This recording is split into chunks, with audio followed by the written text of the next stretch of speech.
Hi friends, welcome to One of the Flock Felts and Fibers craft room, and today we've got a treat for you. We're going to be teaching you how to felt a bar of soap, and we're going to be making this today, beautiful bar of soap, and we'll get into what we're going to be doing and how we're going to do it and what you need, and that's it.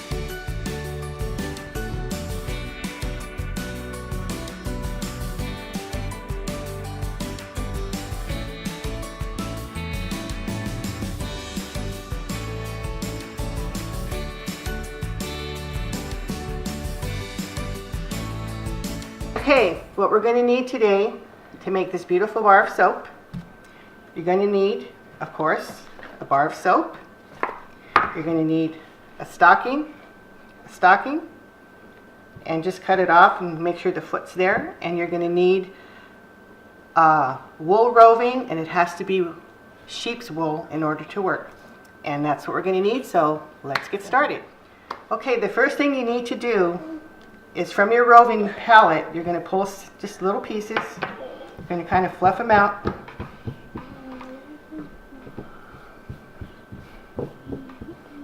And if you want, you can even kind of intertwine them like this. And then what we're going to do, the other colors, you're going to go in the opposite direction. Get some lime in here.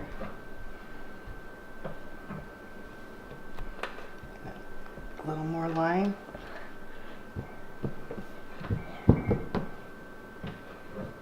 Okay, once you have this, what I do is I just kind of rough it up a little bit. It kind of gets it already sticking together.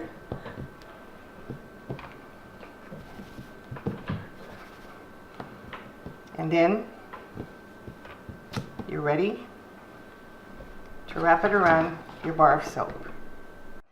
When you felt the soap, it covers your bar, and what it does is when your soap starts to melt and get all gushy, it has a little padding around your soap, and it's used as an exfoliant for your skin. It's kind of neat just to have it. It saves your soap, and also it's a lot of fun to do.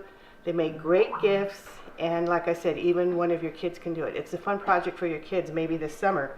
And anyway, what we're going to be using and what you actually need, you need wool roving, and it has to be sheep's wool. You can't use any other type of fiber. It has to be sheep's wool.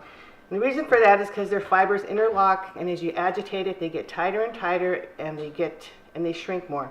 Anyway, today we'll be using a stocking, just an old stocking. Just cut it off and have the foot remaining.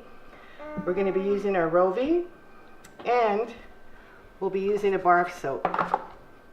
And we'll just go ahead and get started. I'm going to put first I'm going to wrap the roving around the soap. That's a good idea. And just place your bar of soap. I think I'm going to have this more on the outside. It's a little prettier. Just kind of wrap your soap like this. Just make sure you get it around the whole bar. If you do it too thick, it'll take you longer to felt it. And if you don't do it thick enough, your soap will show through. So I like to do it a little bit on the thin side, as long as your soap doesn't show through, but this actually seems a little thick, so it could take a few minutes to felt. You just go ahead and get it in your stocking. Wrap your stocking around it tightly. It just kind of helps keep it in there and get it all going. Okay. Now you've got your soap inside your stocking, and what you're going to do, first thing, is you're going to wet it in hot water.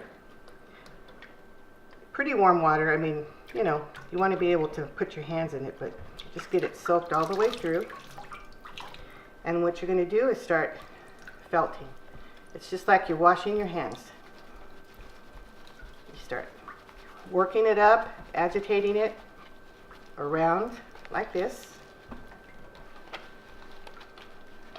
And then go in the opposite direction, and then go this way. Just keep flipping it around. You want to make sure you get all your edges.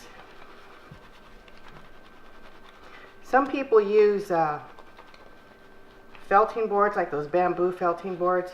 You don't have to. You just use a stocking. Some people will use bubble wrap.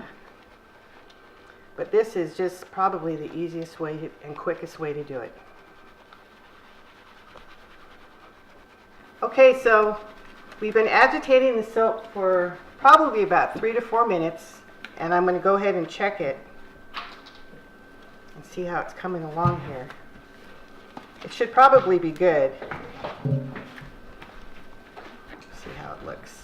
Remember, when you use a nylon, you have to use a nylon because it's man-made. It won't stick to the wool. It won't get interlocked with it. Well, see a tiny bit it did. Look at that. Even the nylon. Oh wow, that looks pretty good. See how pretty that looks? Let me rinse it off. After you finish felting it, you're going to rinse it off with a little cool water. Wow, look at that. Isn't that pretty? If you have any stragglies, just you can just kind of go over it a little bit. But other than that, it looks really good. It's ready to go. These make really great gifts for birthdays, Christmas. And like I said, when you get through, you'll have a little pad left. The soap's all gone, and you can use it as a little scrubby or whatever. Anyway, you're going to let this dry for probably a good hour. And this is really easy. I think anybody can do this if you want. If you'd like to try this yourself, watch our tutorial, and you can we have over 30 different palettes of roving colors in our shop, and you can get a palette, and one palette will probably do, gosh, depending on the size of the palette of roving, I'd say, oh my gosh, probably at least 10, 12 bars of soap. So it's very economical as far as that goes. Anyway, I hope you enjoyed this tutorial, and we look forward to doing another one, and maybe next time we'll go into needle felting on the soap, flowers or whatever. So have fun. I'd like to see some of your pictures if you guys felt. So until next Tuesday, thank you. Bye-bye.